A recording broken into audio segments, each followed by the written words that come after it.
And then at some point in the near future, when the time is right, they will build a nuclear weapon. Of this deal have already been said. I do want to be recorded for history's purposes before I know what is going to happen in regards to this if it goes through. Iran will immediately use the money that it's receiving in sanctions relief to begin to build up its conventional capabilities.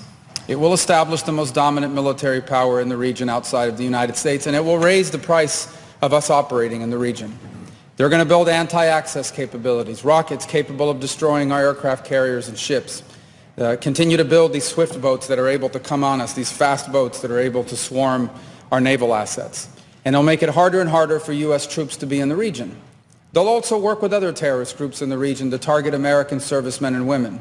And they may or may not deny that they're involved, but they will target us and raise the price of our presence in the Middle East until they hope to completely pull us out of that region. They'll also continue to build long-range missiles, missiles capable of reaching the United States. Those are not affected by this deal, and they'll continue to build them as they've been doing.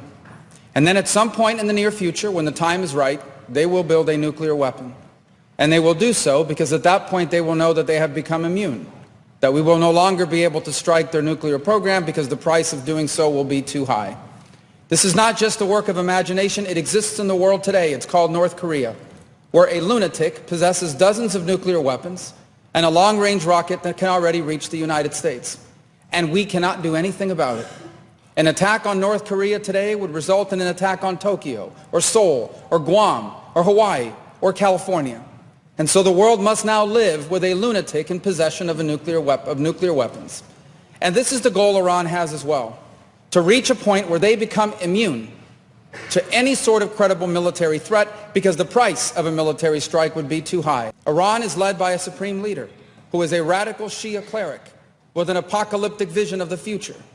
He is not a traditional geopolitical actor who makes decisions on the basis of borders or simply history or because of ambitions.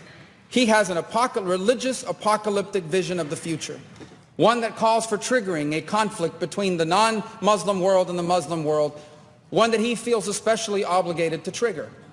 And he's going to possess nuclear weapons. This is the world that we are on the verge of leaving our children to inherit. Iran may have a supreme leader, but America does not. In this nation, we have a republic.